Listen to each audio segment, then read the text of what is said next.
ሻሎም ሻሎም ሻሎም ቤተሰብ እግዚአብሔር አምላክ ከመይ ሓዲርኩም ሰላም ጸጋ ምሕረት ፍቅሪ ክርስቶስ ዝበዝሐልኩም ኢየሱስ ንዘል ዓለም ጎይታዩ አናሁም ሰላህ ዲኔ ሎም ድማ ከምቲ ንቡር ናይ መዓልቲ ቃል ድብል ፕሮግራምና ካብት ናይ አዋጅ ቃል ድብል ተመሊስና ያለና ሎም ድማ ነዚ መዓልቲ ዝኸውን ናይ ህይወት ቃል ናይ ብርሃን ቃል ሓቢርና ክንካፈሊና እግዚአብሔር ድማ በዝን ሶምዖ ናይ ሎም ቃል ንመዓልትና ከቃኒያ ኢየሱስ ክርስቶስ ንዘል ዓለም ጎይታዩ ሎም ማዓንቲ ንካፈሎ ቃል ለውጢ ዝብል እዩ ኣብ ህይወት ካብቲ ዘይቋርጽ ነገር ክንጥንቀቀሉ ዘለና ለውጢ እዩ ምኽንያቱ ኣብ ህይወት ባህሪያዊ ዝኾነ ዘይቋርጽ ነገር እንታይ ተዳይልኩምኒ ለውጢ እዩ ዝደቀሰ ህይወቱ ለውጥ ኣለዎ ዝተባራበረ ህይወቱ ለውጥ ኣለዎ ኣብ ህይወት ንኹሉ ሰብ ዘይቋርጽ ነገር ለውጢ እዩ ስለዚ ለውጥ ዘይቋርጽ ስለዝኾነ ብጣዕሚ ስለ ለውጥ ዘለና ግንዛበ ትክክል ክኸውን ስለ ለውጥ ዘለና ርድኢት ትክክል ክኸውን ኣብ ለውጥና ድማ ክንነቅሕ ይግበአና እዩ ምኽንያቱ ናይ ድቁሳት ለውጥ ኣሎ ናይ ዝተባራበሩ ለውጥ ኣሎ ኢየሱስ ክርስቶስ ንዘላለም ጎይታ እዩ ክልተ ዓይነት ለውጢ ኣብ ህይወት ኣሎ ክልተ ዓይነት ለውጢ ኣብ ኩነታትና ኣሎ ኣምላኻዊ ዝኾነ ለውጥን ሰይጣናዊ ዝኾነ ለውጥን ወይ ድማ ናይ እግዚአብሔር ፍቃድ ዝኾነ ለውጥን ካብ ፍቃዱ ወፃእ ዝኾነ ለውጥን ጽቡቕ ዝኾነ ለውጥን ዘይጽቡቕ ዝኾነ ለውጥን እዞም ክልተ ለውጢ ኩሉ ግዜ ንናብራና ክቆጻጽሩ ዝደልዩ ለውጥ ናይ ህይወት እዮም ክብርን እግዚአብሔር አምላክ ይኹን ብዙሕ ግዜ ለውጢ ክበሃል ከሎ እግዚአብሔር ለውጢ ኢሉ ስለ ለውጥ ዝሓስቦን ደቀሰብ ለውጥ ኢልና ስለ ለውጥ ንሓስቦን ብዙሕ ግዜ ምስና እግዚአብሔር ለውጥ ኢሉ ዝሓስቦ ተሓሳስባ ንስሓሓቲና ዳስዋይና ብትክክልነት ለውጥ ዘይንጥቀመሉ ሰብ ብዙሕ ግዜ ለውጥ ክብል ከሎ ዝረአዮ ቀዳማይ ኣብ እምሩኡ ነገሩ ክልወጥ ኩነታቱ ክልወጥ ጉዳያቱ ክልወጥ ካብኡ ወፃእ ዘለዉ ነገራት ክልወጡ ቀንዲ ትኩረቱ ኣብ ይሰብ ብብዝሕ ሰብ ድማ ስለ ለውጢ ዝጽዕሮ ጻዕር እንተዳ ኣሎ ኮይኑ ኣብ ደገ ዘለዉ ኩነታቱ ንምልዋጥ ዝጽዕሮ ጻዕሪ ብብዝሕ ዝረአ እግዚአብሔር አምላክ ግን ለውጥ ኢልኻ ሓስብ ከሎ ካባና ወፃእ ዘሎ ለውጥ ዘይኮነ አባና ዘሎ ለውጥ እዩ አምላክ ለውጥ ኢሉ ዝሓስቦ ምኽንያቱ ነትደጋው ለውጥና ዝቆጻጽሮ ውሽጣው ለውጥና እዩ ሪኹም ኣሕዋት እዞም ክልተ ዓይነት ለውጢ ካባኻ ወፃእ ዘለዉ ለውጥን አባኻ ዘሎ ለውጥን ካብዞም ክልተ ለውጢ እቲ ዝዓበየ ለውጥን ኢምፖርታንት ዝኾነ ለውጥን ካባኹም ወፃእ ዘሎ ለውጥ ዘይኮነስ አባኹም ዘሎ ለውጢ ንሕና ክሳዕ ክንደይ ተለዊጥና ኢምፖርታንት በር ጉዳይና ክሳዕ ክንደይ ተለዊጡ ኣይኮነን ኢምፖርታንት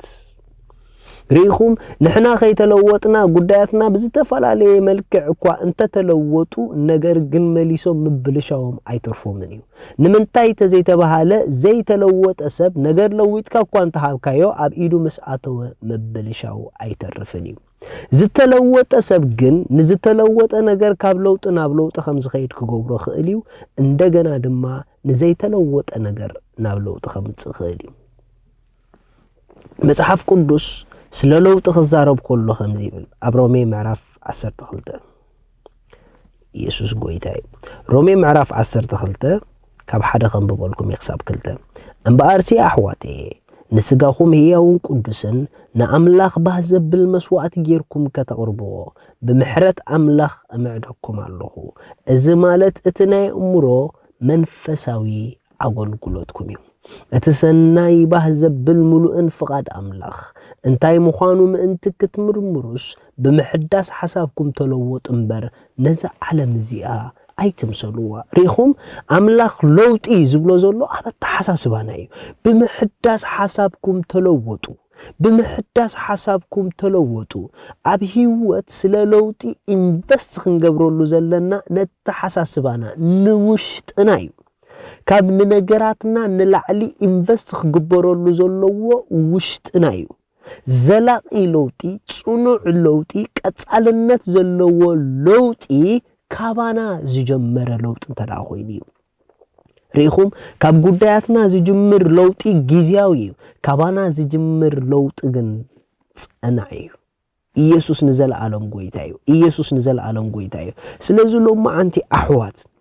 ስለ ነገርና ዘለና አራአያ አባና خلوت ስለ ሓዳርና ዘለና አራአያ ንሕና خلوت ሰብአይ ንሰበይቱ خلوت ሰበይቲ ንሰብአያ خلوت ንሕና ንደቅና خلوت ኢዳት ተተክክለኛ እንበር ንሳ ዘይትልወጥ እንዳበልና ለውጢ አይንጸበ ንሳ ንخلوت ንሕና ንዓአ ንለወጥ ንሱ ዘይቅየር እንዳበልክ አይተማርሪ ንስኽንዑ ዘለክ ራእያ ለውጥዮ ንስኽንዑ ዘለክ ተሐሳስባ ለውጥዮ አብናትክ ጥዕና ዘለዎ አተሐሳስባ ናቱ ጥዕና خمጽዩ አብናትካ ጽቡቕ ዝኾነ አራአያ ንበዓልት ቤትካ ናታ ለውጥ ክትረኽቦ ኢኻ ንደቅና ዘለና ጥዕና ዘለዎ ልውጥ ዝኾነ አተሐሳስባና ንዕኦም አብ ጥዕና ዘለዎ ልውጥ ዝኾነ ህይወት ከምብሮም እዩ ስለዚ ለውጢ አባና እዩ ለውጢ አብ ጉዳይና ይኮነን አብ ጉዳይና ዝመጽእ ለውጢ ጸናዕ ይኮነን አባና ዝመጽእ ለውጥ ግን ጽኑዕ ኢየሱስ ንዘልዓለም ጎይታ እዩ ስለዚ ንሕና ንለወጥ አተሐሳስባና ይለወጥ ዓዲ ስለዝቀየርካ ለውጢ መጽእን እዩ ሃገር ስለዝለወጥካ ለውጢ መጽእን እዩ ዓድን ሃገርን ብምልዋጥ ዝመጹ ለውጢ ኣዝዮም ውሑዳት እዮም ንሕና ብምልዋጥ ነምጽኦ ለውጢ ግን ኣዝዩ ብዙሕ እዩ ንስኻ ከይተለወጥካ ዓዲ ምቅያርካ ንስኻ ይኻብኡ ንስኻ ከይተለወጥኪ ዓዲ ምቅያርኪ ንስኺ ይኽብኡ ኣብ ዘለኽዮ ንስኺ ንኽትልወጢ ኢንቨስት ግበሪ ኣብ ዘለኻዮ ንስኻ ንኽትልወጥ ኢንቨስት ግበር ኣብቲ ዘለኻዮ ብምልዋጥካ ትኽክለኛ ነባርን ጽኑዕን ለውጢ ናይ ህይወት ክትፈጠር ኢኻ ዝተለወጠ ለውጢ ፈጣሪ እዩ ዝተለወጠ ለውጢ ተዋሓጢ አይኮነን ስለዚ አተሐሳስባና ስለ ገዛእ ርእስና ይለወጥ ስለ ናብራና ይለወጥ ስለ ጉዳይና ይለወጥ ንሕና ምስተለወጥና ኩሉ ነገር ኣብ ለውጥ ከኣትዩ ሻሎም